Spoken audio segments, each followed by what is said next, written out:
Hello everyone, welcome back to home tutor. आप में से बहुत सारे बच्चों के कमेंट आ रहे थे कि ये वाला जो टॉपिक है इसे समझा दीजिए। तो ये है कक्षा 6 के संस्कृत विषय के 12वें पाठ का योग्यता विस्तरः। तो इसमें क्या चीज़ दी गई है और क्या करना है ये हम डिस्कस करेंगे। तो ध्यान से इस वीडियो को देखिएगा। यहाँ पर है एतानि शब्द रूपाणि पठन्तु अवगच्छन्तु स्मरन्तु च। इन शब्द रूपों को पढ़ें, समझें और याद करें। तो देखो यहाँ पर कुछ शब्द रूप दिए गए हैं। इन्हें आप ध्यान से देखिए, समझिए और याद रखिए, क्योंकि इसके पीछे का जो पेज है इसमें कुछ फिलअप्स दिए गए हैं। अगर आप इन्हें अच्छे से समझ पाएंगे तभी आगे का कर पाएंगे। यहाँ पर दिया गया है आकारांत पुल्लिंग शब्दाः, यानी कि आकारांत पुल्लिंग शब्द।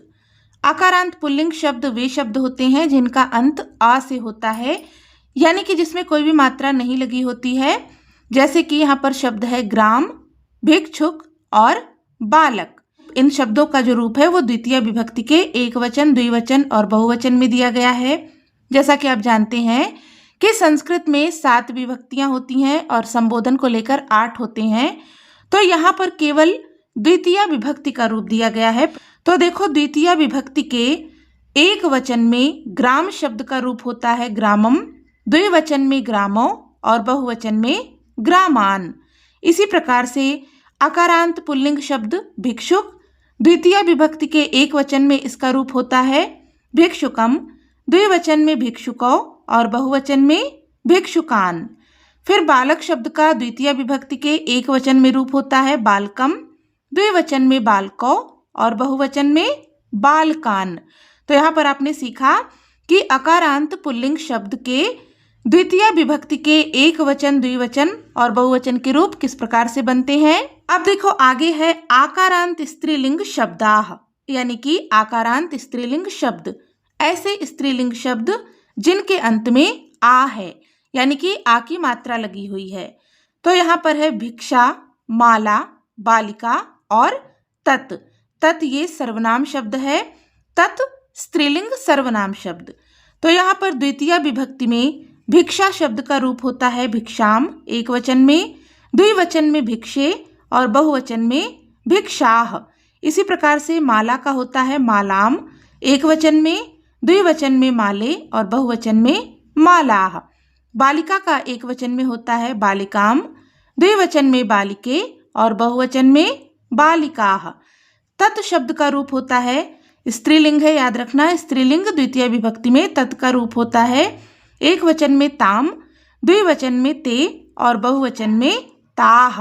अब यहाँ पर है ईकारांत स्त्रीलिंग शब्दाः, यानी कि ईकारांत स्त्रीलिंग शब्द। ऐसे स्त्रीलिंग शब्द जिनका अंत ई से होता है, जैसे कि यहाँ पर है नदी, लेखनी, भगनी। तो द्वितीय विभक्ति के एक वचन में नदी शब्द का रूप होता है नदीम, द्विवचन में नद्यो और बहुवचन में नदीः। लेखनी शब्द का रूप एक वचन में होगा लेखनीम, द्विवचन में लेखन्यो और बहुवचन में लेखनीः। इसी प्रकार से भगनी का भगनीम, भगन्यो और भगनीः। इसके बाद है अकारांत नपुंसक लिंग शब्दाः, यानी कि अकारांत नपुंसक लिंग शब्द। तो यहाँ पर है फल, जल और गृह। फल का द्वितीय विभक्ति के एक वचन में रूप होता है फलम, द्विवचन में फले और बहुवचन में फलानि। इसी प्रकार से जल का रूप चलता है जलम, जले, जलानि और गृह का गृहम, गृहे, गृहाणि। फिर है सर्वनाम शब्दाः, यानी कि सर्वनाम शब्द। सर्वनाम शब्द अस्मद, युष्मद, तद और एतद। द्वितीय विभक्ति का रूप है एक वचन में अस्मद का रूप यहाँ पर है माम, द्विवचन में आवाम और बहुवचन में अस्मान। इसी प्रकार से युष्मद का द्वितीय विभक्ति के एक वचन में रूप बनता है त्वाम, द्विवचन में युवाम और बहुवचन में युष्मान। तद का द्वितीय विभक्ति के एक वचन में रूप बनता है तम, द्विवचन में तौ और बहुवचन में ताम। एतद का द्वितीय विभक्ति के एक वचन में रूप बनता है एतम, द्विवचन में एतौ और बहुवचन में एतान। तो यहाँ तक आपने देख लिया कि अकारांत पुल्लिंग शब्द, आकारांत स्त्रीलिंग शब्द, ईकारांत स्त्रीलिंग शब्द, कारांत नपुंसक लिंग शब्द और सर्वनाम शब्दों के द्वितीय विभक्ति के एक वचन, द्विवचन और बहुवचन में रूप किस प्रकार चलते हैं। अब देखो यहाँ पर आपको बहुत ध्यान से समझना है। उदाहरण अनुसारम अधोलिखिता नाम पदा नाम द्वितीय विभक्ते रूपाणि लिखन्तु अवगच्छन्तु च। उदाहरण के अनुसार नीचे लिखे पदों के द्वितीय विभक्ति के रूप लिखें और समझें। अब हमने अभी पढ़ा था अकारांत पुल्लिंग शब्द, आकारांत स्त्रीलिंग शब्द, ईकारांत स्त्रीलिंग शब्द और अकारांत नपुंसक लिंग शब्दों के द्वितीय विभक्ति के रूप। तो आपको क्या करना है, यहाँ पर ये जो शब्द दिए गए हैं इनको लिखना है द्वितीय विभक्ति में। सबसे पहले यहाँ पर है अकारांत पुल्लिंग शब्द। उदाहरण दिया गया है, शब्द है युवकः। तो ये अकारांत पुल्लिंग शब्द के प्रथमा विभक्ति के एक वचन का रूप दिया गया है। द्वितीय विभक्ति में ये हो जाता है युवकम। प्रथमा विभक्ति के एक वचन में युवकः और द्वितीय विभक्ति के एक वचन में युवकम। इसी प्रकार से यहाँ पर शब्द दिया गया है आसंदः। आसंदः ये प्रथमा विभक्ति के एक वचन का रूप है। इसे हम परिवर्तित करेंगे द्वितीय विभक्ति के एक वचन में, तो यहाँ पर होगा आसंदम। फिर है धनिकौ, ये है प्रथमा विभक्ति के द्विवचन का रूप। धनिकः, धनिकौ, धनिकाः, इस प्रकार से रूप चलता है। तो यहाँ पर दिया गया है धनिकौ प्रथमा विभक्ति के द्विवचन का रूप। इसे हमें कन्वर्ट करना है द्वितीय विभक्ति के द्विवचन में, तो यहाँ पर होगा धनिकौ। द्विवचन में भी धनिकौ होता है, जैसे कि अगर आपने बालक शब्द का रूप याद किया होगा तो बालकः, बालकौ, बालकाः, बालकम, बालकौ, बालकान। प्रथमा विभक्ति के द्विवचन और द्वितीय विभक्ति के द्विवचन का रूप एक समान होता है। फिर है पादाः, तो ये प्रथमा विभक्ति के बहुवचन का रूप है। पादः, पादौ, पादाः, इस प्रकार से रूप चलता है। तो हम इसे कन्वर्ट करेंगे द्वितीय विभक्ति के बहुवचन में, यहाँ पर होगा पादान। फिर है गोल दीपौ, ये प्रथमा विभक्ति के द्विवचन का रूप है। तो हम इसे कन्वर्ट करेंगे द्वितीय विभक्ति के द्विवचन में, तो यहाँ पर होगा गोल दीपौ। जैसा कि मैंने बताया अभी यहाँ पर कि प्रथमा विभक्ति के द्विवचन और द्वितीय विभक्ति के द्विवचन का रूप एक समान होता है, तो यहाँ पर हम लिखेंगे गोल दीपौ। फिर है हस्तः, यह प्रथमा विभक्ति के एक वचन का रूप है, तो इसे हम कन्वर्ट करेंगे द्वितीय विभक्ति के एक वचन में, यहाँ पर बनेगा हस्तम। अहम, यह भी प्रथमा विभक्ति के एक वचन का रूप है, तो द्वितीय विभक्ति के एक वचन में हो जाएगा माम। युवाम, ये प्रथमा विभक्ति के द्विवचन का रूप है, तो द्वितीय विभक्ति के द्विवचन में भी इसका रूप होगा युवाम। तो ये हो गए अकारांत पुल्लिंग शब्द। अब यहाँ पर है आकारांत स्त्रीलिंग शब्द। उदाहरण दिया हुआ है, शब्द है भिक्षा, तो ये प्रथमा विभक्ति के एक वचन का रूप है। इसे कन्वर्ट किया द्वितीय विभक्ति के एक वचन में, तो हो गया भिक्षाम। इसी प्रकार से पूजा, ये प्रथमा विभक्ति के एक वचन का रूप है। द्वितीय विभक्ति के एक वचन में होगा पूजाम। कविते, ये प्रथमा विभक्ति के द्विवचन का रूप है। द्वितीय विभक्ति के द्विवचन में भी इसका रूप समान चलता है, यहाँ पर हम लिखेंगे कविते। अगला शब्द है नासिका, तो ये प्रथमा विभक्ति के एक वचन का रूप है। द्वितीय विभक्ति के एक वचन में होगा नासिकाम। पत्रिकाः, ये प्रथमा विभक्ति के बहुवचन का रूप है। द्वितीय विभक्ति के बहुवचन में भी ये समान होता है, तो यहाँ पर हम लिखेंगे पत्रिकाः। फिर है पेटिका, ये प्रथमा विभक्ति के एक वचन का शब्द है। द्वितीय विभक्ति के एक वचन में होगा पेटिकाम। यूयम, ये प्रथमा विभक्ति के बहुवचन का रूप है।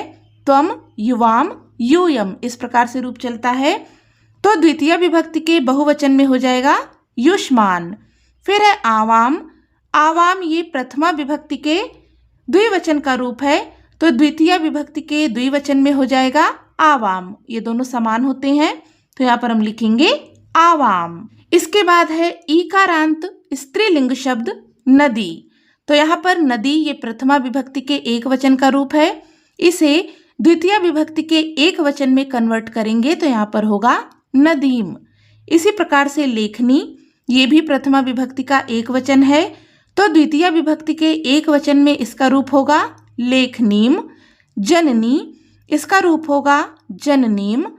कर्तरी, इसका द्वितीय विभक्ति के एक वचन में रूप होगा कर्तरीम।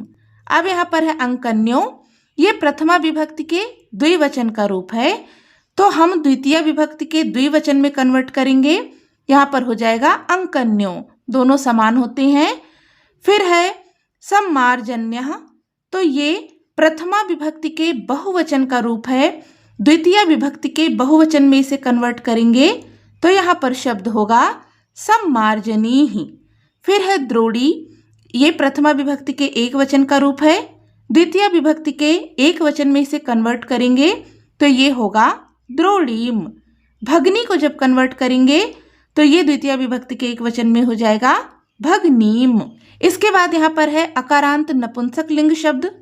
तो अकारांत नपुंसक लिंग शब्द जो होते हैं उनका प्रथमा विभक्ति और द्वितीय विभक्ति के जो रूप होते हैं एक वचन, द्विवचन और बहुवचन में, वो एक समान होते हैं। जैसे कि उदाहरण में दिया गया है धनम, तो ये द्वितीय विभक्ति में भी एक जैसा ही होगा धनम। प्रथमा विभक्ति में इसका रूप चलता है धनम धने धनानि, द्वितीय विभक्ति में भी धनम धने धनानि। नगरम, ये प्रथमा विभक्ति के एक वचन का रूप है, द्वितीय विभक्ति के एक वचन में भी इसका रूप समान होगा, यहाँ पर हम लिखेंगे नगरम। पुष्पे का पुष्पे हो जाएगा पुष्पम पुष्पे पुष्पाणि, पुष्पम पुष्पे पुष्पाणि, इस प्रकार से रूप चलता है, तो यहाँ पर हम पुष्पे लिखेंगे। फिर है पुष्पाणि, तो ये बहुवचन का रूप है, प्रथमा विभक्ति का बहुवचन, तो द्वितीय विभक्ति के बहुवचन में भी पुष्पाणि होगा। पुस्तकानि, ये भी प्रथमा विभक्ति का बहुवचन का रूप है, द्वितीय विभक्ति के बहुवचन में भी पुस्तकानि हो जाएगा। फिर है वनानि, ये भी प्रथमा विभक्ति के बहुवचन का रूप है, तो यहाँ पर भी हो जाएगा वनानि। इसके बाद है त्वम।